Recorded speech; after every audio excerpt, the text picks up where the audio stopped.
Hi అండి. ప్రేమతో 51వ భాగం వినండి. స్పృహలో లేనట్టుగా అలా చూస్తూ ఉన్న పిల్లలిద్దరినీ గట్టిగా పట్టుకుంటూ, ఏమైందిరా? అమ్మకేమైంది? అన్నాడు.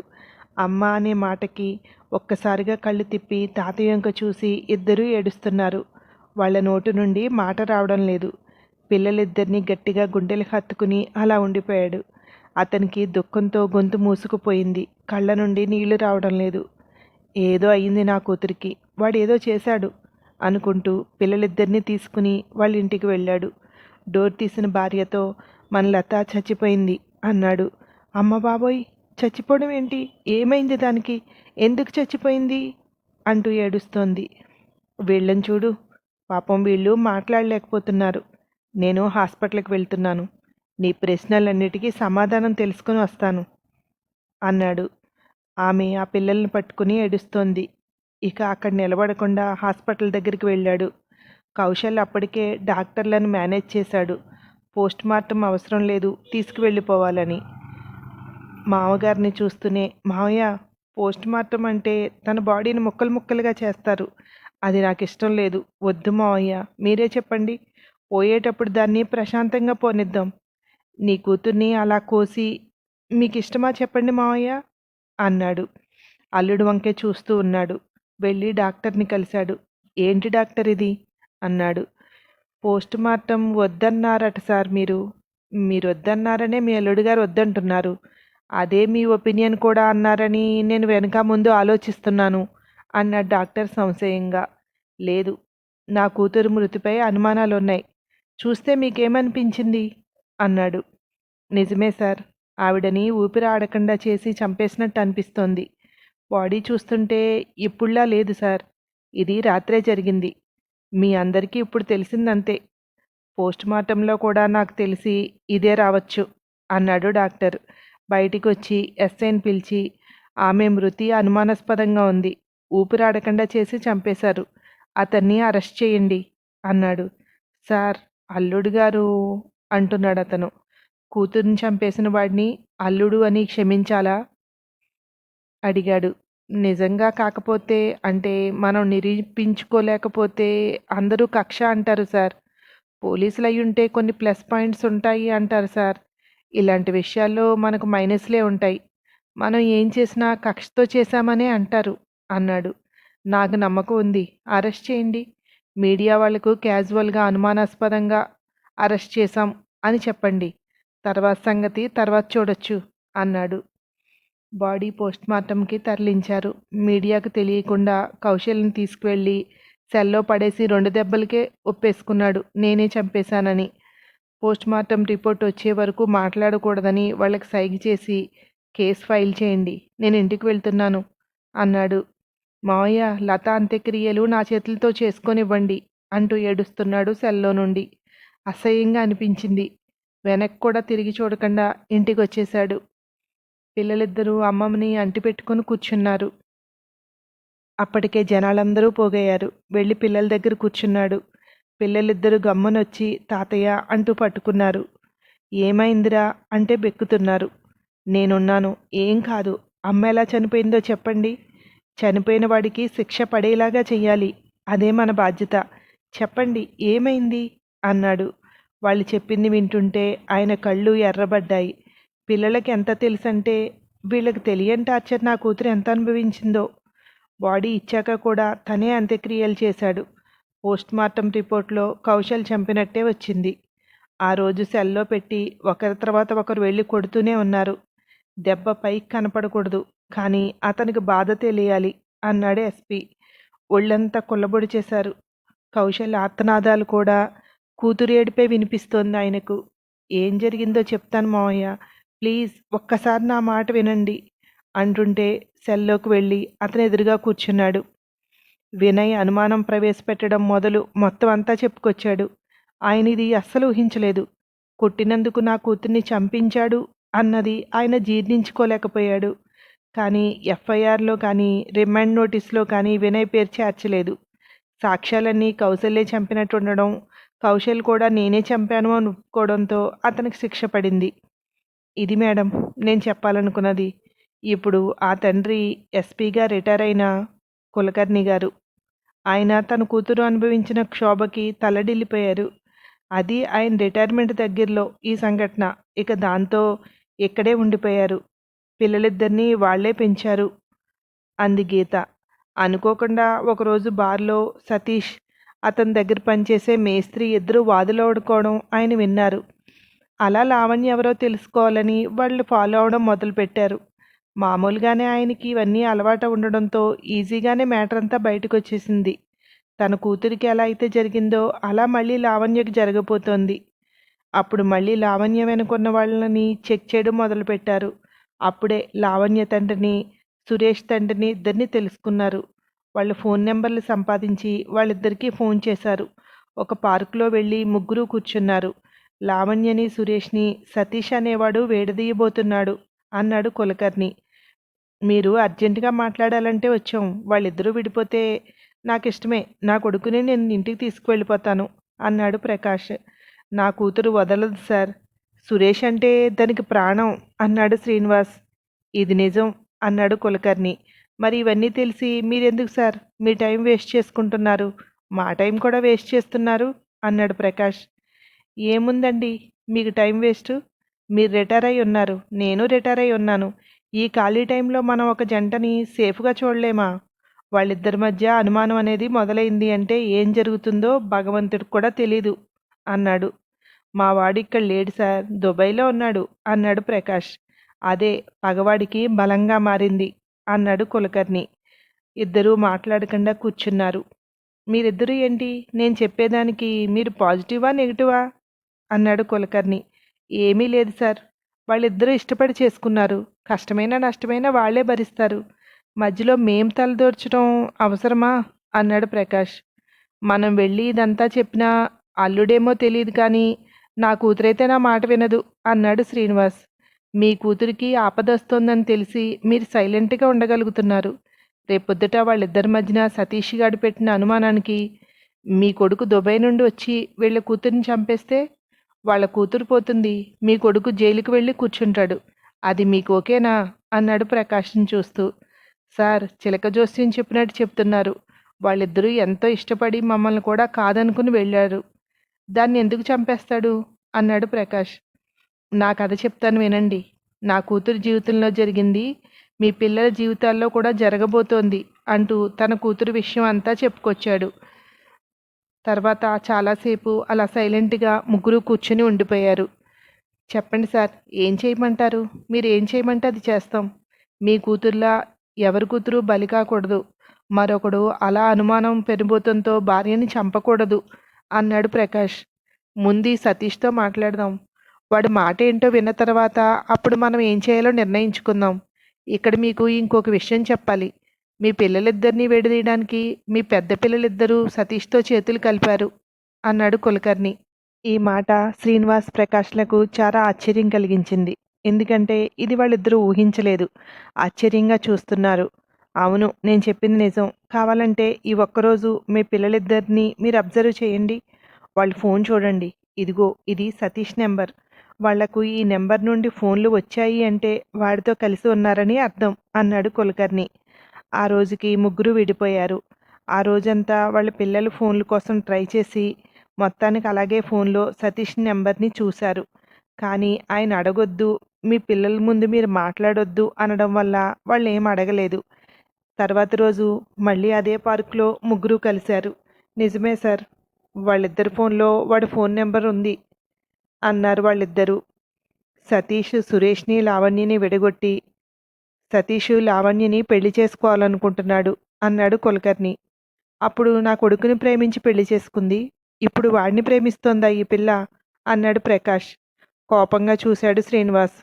అపార్థం చేసుకోకండి ప్రకాష్ గారు ఆ అమ్మాయిని. తను నిప్పు. నేను ఎంక్వైరీ చేసిన తర్వాతే వచ్చాను. ఆ అమ్మాయి కూడా ఫ్రాడ్ అయితే నేను అసలు పట్టించుకునేవాడినే కాదు అన్నాడు కులకర్ణి. థ్యాంక్ యూ సార్, నా కూతుర్ని అర్థం చేసుకున్నందుకు.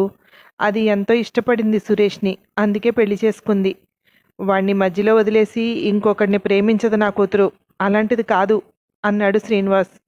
సారీ, క్యాజువల్గా అలా వస్తుంది కదా అన్నాడు ప్రకాష్. అదే చెప్తున్నాను, సమాజం బయట నుండే చూస్తుంది. వాళ్ళ మనసుల్లోంచి వాళ్ళ ఇంట్లో జరిగిన సంఘటనలు తెలియవు.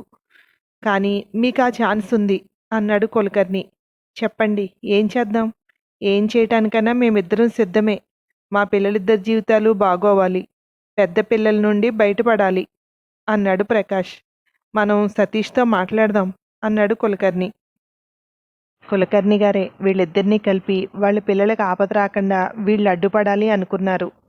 శ్రీనివాస్, ప్రకాష్ ఇద్దరూ కలిసిన తర్వాత చేసిన పనులన్నీ మీకు చెప్పుంటారు. కులకర్ణి గారే రోడ్డు మీద సతీష్‌తో గొడవ పడింది. ఆయనే ప్రకాష్‌ని, శ్రీనివాస్‌ని కలిసి సతీష్‌కి బుద్ధి చెప్పేలాగా చేయాలనుకున్నారు. ముగ్గురూ కలిసి ఆ రోజంతా తిరిగారు.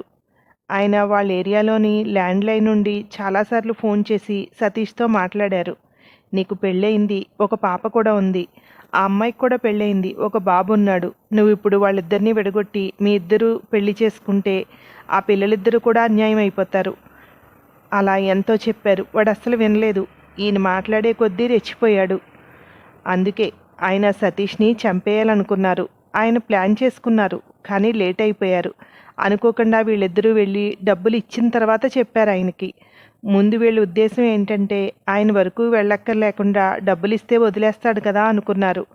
వాడు ఎప్పుడైతే వీళ్ళని ఎదిరించి అవహేళనగా మాట్లాడాడో అప్పుడు మళ్ళీ ఆయన దగ్గరికి వెళ్ళారు వీళ్ళు. ఆ రోజు హోటల్ దగ్గర సురేష్ కనిపించినప్పుడు కూడా ఆయనకే ఫోన్ చేశారు. ఆయన వెంబడించి వెళ్ళండి, నేను వస్తానని చెప్పారు. ఆ తర్వాత సతీష్, సురేష్ అన్న కారు ఏమైందో కనిపించలేదు వీళ్లకు. ఇద్దరూ అయోమయంలోకి వెళ్ళిపోయాయి. ఏం చేయాలో తెలియలేదు. వీళ్ళ దగ్గరికి ఆయనే వచ్చి ముగ్గురు కలిసి వెతికారు. అక్కడెక్కడా కనిపించలేదు. అప్పుడు ఆ గెస్ట్ హౌస్కి కూడా వెళ్ళారు. కానీ అక్కడ ఎవరూ లేరు. ఆయన మీరెక్కడికి వెళ్ళొద్దు, నేను చూసుకుంటానని చెప్పారు. ఆయన ప్లాన్లో ఆయన ఉన్నారు. ఈలోపు వీళ్ళకి మనసాగక మళ్ళీ గెస్ట్ హౌస్కి వెళ్ళారు.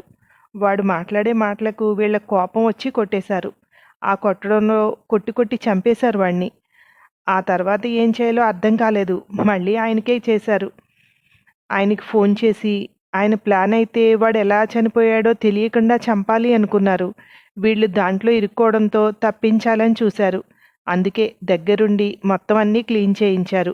ఎయిర్పోర్ట్ దగ్గర అయితే ఎవరూ చూడరని అక్కడ పడేయమంటే మన వాళ్ళేమో కొంచెం ముందుకే పడేసి వచ్చారు.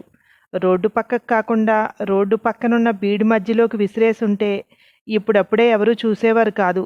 రోడ్డు మీద పెట్టినట్టు పడేయడంతో మీ దృష్టిలో పడింది. ఇక తర్వాత మీకు తెలిసిందేగా అంది గీత.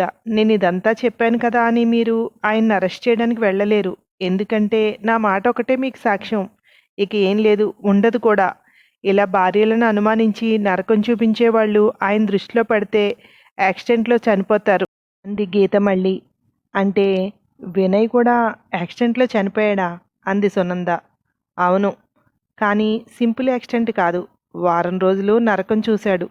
ఇక వాడు భరించలేడు, చనిపోతాడు అనుకున్నాక యాక్సిడెంట్ అయ్యాడు అంది గీత. ఇవన్నీ తెలిసి ఒక సిన్సియర్ ఆఫీసర్గా నేను ఊరుకుంటానని నువ్వు ఎలా అనుకుంటున్నావు గీత? నేను మొత్తం బయటికి లాగుతాను.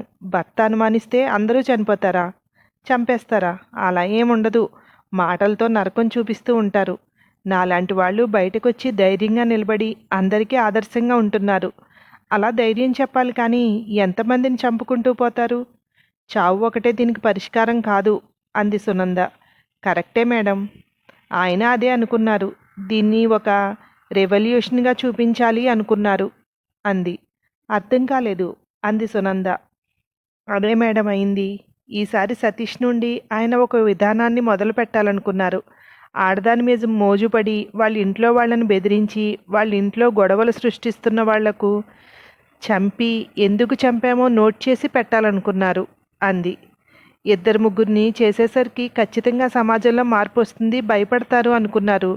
కానీ వీళ్ళిద్దరూ చేరి ఆయనకు సహకరించకుండా ఇలా చేసేశారు. దీంట్లో వాళ్ళిద్దరికీ మాత్రమే శిక్ష పడుతుంది మేడం. మీరు ఎంత ఆలోచించినా ఎన్ని ప్రయత్నాలు చేసినా ఆయన్ని ఇరికించలేరు అంది మళ్ళీ. అయితే శ్రీనివాస్, ప్రకాష్ కలిసి ఒక సంఘ వ్యతిరేక పనిని జరగకుండా కాపాడారు అంది సునంద. మేడం, మీరు పోలీసులా ఆలోచిస్తున్నారు. కాదు, ఒక అమ్మాయిగా ఆలోచించండి. ఆయన చేసిన విధానం ఇద్దరు ముగ్గురిని చేసినా చాలామంది భయపడతారు మేడం అంది గీత. ఆలోచించాల్సిన అవసరం లేదు గీత. ఆ బాధలు నేను పడిందాన్నే.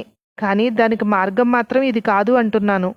మనకి పోలీస్ స్టేషన్లు ఉన్నాయి. ఆడవాళ్ళు అలా అనుభవిస్తూ బాధపడుతూ ఎందుకు ఉండిపోవాలి? స్టేషన్కి వచ్చి చిన్న కంప్లైంట్ ఇస్తే మనం చూసుకుంటాం కదా అంది సునంద. మీ దగ్గరికి కంప్లైంట్ వస్తే మీరు చూసుకుంటారు మేడం, నాకు ఆ నమ్మకం ఉంది. కానీ ప్రతి స్టేషన్లోని మీరే ఉండరు కదా. అమ్మాయి వెళ్ళి కంప్లైంట్ ఇచ్చిన స్టేషన్లో ఆ యాదేశ్ ఉంటే మీలాంటి వాళ్ళు ప్రతి స్టేషన్లోనూ ఉండరేమో, కానీ యాదేశ్ లాంటి వాళ్ళు కనీసం 2-3 స్టేషన్లకి ఒక్కడైనా ఉంటారు. ఇంట్లో టార్చర్ కోసం అంత బయటకు వచ్చి స్టేషన్లకు వెళ్తే పోలీసుల టార్చర్లతో ఎవరికీ చెప్పుకోలేక నరకం చూసిన అమ్మాయిలు నాకు తెలుసు. భర్త టార్చర్ పెడుతుంటే అమ్మకు నాన్నకు చెప్పుకుంటారు. అదే పోలీస్ టార్చర్ పెడుతుంటే అమ్మ నాన్నకు కూడా చెప్పలేరు. ఎందుకంటే చెప్తే వాళ్ళను కూడా వీడు మూసేస్తాడు కదా. అవును మేడం, తల్లిదండ్రులకు కూడా వేరే కేసులో మూసేసిన సంఘటనలు నాకు తెలుసు. ఇలా అవమానించుకుని లేకపోతే ఒకరంటే ఒకరికి పడక గొడవలు పడే వాళ్ళ కోసమే విడాకులు అనేవి ఉంటాయి. కానీ దాన్ని ఉపయోగించుకోవాలంటే ప్రాసెస్ పెద్దది అనుకుంటున్నారు. మళ్ళీ కౌన్సిలింగ్కి పిలుస్తారు. ఇవన్నీ ఎందుకు, చంపేస్తే పోతుంది అనుకునే మగవాళ్ళు కూడా నాకు తెలుసు. ఈ విషయాల్లో వాళ్ళ మెంటాలిటీ ఎలా ఉంటుందంటే, మేడం ఇప్పుడు డైవర్స్ కోసం అప్లై చేస్తే కౌన్సిలింగ్ ఇస్తారు, ఆ తర్వాత హీరింగ్కి వెళ్తుంది. అది ఎన్ని సంవత్సరాలు జరుగుతుందో తెలియదు. అప్పటి వరకు పెళ్లి చేసుకోవడానికి ఉండదు. అదే సింపుల్గా చంపేస్తే, ఏ ఆధారాలు లేకుండా చేస్తే తనకి ఏదో అయ్యింది అన్నట్టు చూపించగలిగితే ఇక వాళ్ళకి అడ్డేముంది మేడం. పోలీస్ స్టేషన్ పేరు కానీ ఏరియా పేరు కానీ చెప్పను, ఒక కేసు చెప్తాను మేడం. ఒక అతను భార్యకి విడాకులు ఇవ్వాలనుకున్నాడు. వాళ్ళ తల్లిదండ్రులు ఇచ్చిన సలహా ఏంటంటే, విడాకులంటే ఇప్పుడప్పుడే అవ్వవు, సింపుల్గా చంపేయడమే అన్నారు. దానికి వాళ్ళు ఎంచుకున్న మార్గం స్లో పాయిజన్. అది తెలుసుకోలేకపోయింది ఆ పిల్ల. ఆరోగ్యం బాలేదు, హాస్పిటల్కి తిరుగుతున్నారు. రోజు రోజుకి క్షీణిస్తోంది. తల్లిదండ్రులకు కూతురికి ఏదో తేడా ఏమో అనుకుంటున్నారు. ఎందుకంటే వీళ్ళ కళ్ళ ముందే కృంగిపోయింది. జుట్టు ఊడిపోయి పేషెంట్ లాగా అయ్యి ఎన్ని టెస్టులు చేయించినా ఏవేదో తెలియక కృంగి కృషించి చచ్చిపోయిన కూతుర్ని గుండెలవిసేలా ఏడుస్తున్న అల్లుడు చంపేశాడు అని ఎవరనుకుంటారు మేడం? అనుకోరు సరికదా. అల్లుడికి సపోర్ట్గా నిలబడతారు, దగ్గరుండి పెళ్లి చేస్తారు. తమ కూతుర్ని తలుచుకుంటూ అతను ఎక్కడ జీవితాన్ని పాడు చేసుకుంటాడో అని వీళ్ళు బెంగపెడతారు. అంత ప్రేమను చూపిస్తాడు. వాళ్ళ కూతుర్ని చంపేసిన ఆ తల్లిదండ్రులు చూపిస్తున్న ప్రేమకు వీడు పొంగిపోతూ ఉంటాడు. అల్లుడికి పెళ్లి చేసి ఆ పిల్లలు తమ కూతుర్ని చూసుకుంటూ వాళ్ళు మర్చిపోతారు. విషయాలన్నీ తెలిసిన నాలాంటి వాళ్ళు అతను చంపేశాడు అని నిరూపించాలంటే సాక్ష్యం ఏమీ కనిపించవు. కనిపించినా వాళ్ళ తల్లిదండ్రులకు చెబుదామనుకున్నా వాళ్ళే నమ్మరు. వాళ్ళ దృష్టిలో అంత నమ్మకమైన వాడు వాళ్ళ అల్లుడు. తను పెళ్లి చేసుకోవాలనుకున్న అమ్మాయినే పెళ్లి చేసుకున్నాడు. కానీ అది ఎలా క్రియేట్ అయింది అంటే, చనిపోయిన అమ్మాయి తల్లిదండ్రులు బలవంతంగా అల్లుడిని ఒప్పించి ఆ అమ్మాయినిచ్చి పెళ్లి చేశారు.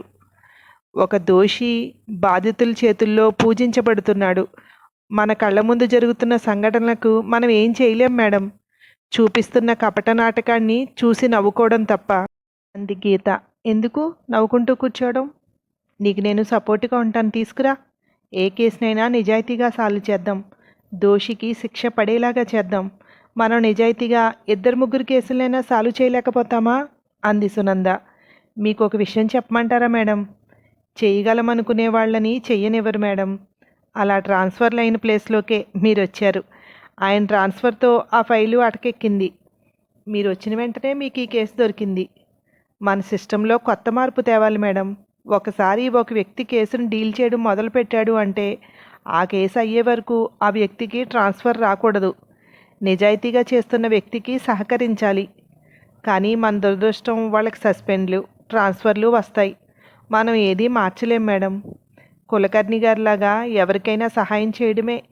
దొరకనంతసేపు నో ప్రాబ్లం, ఇంకో వ్యక్తికి సహాయం చేస్తాం. దొరికామా అది అక్కడితో ఆగుతుంది. ఇది నచ్చి ఆయన లాంటి వాడు ఎవడో వచ్చాడు అనుకోండి, కొనసాగుతుంది అంది గీత. ఆ తర్వాత ఏమైందో మరో భాగంలో తెలుసుకుందరు కానీ. Thank you.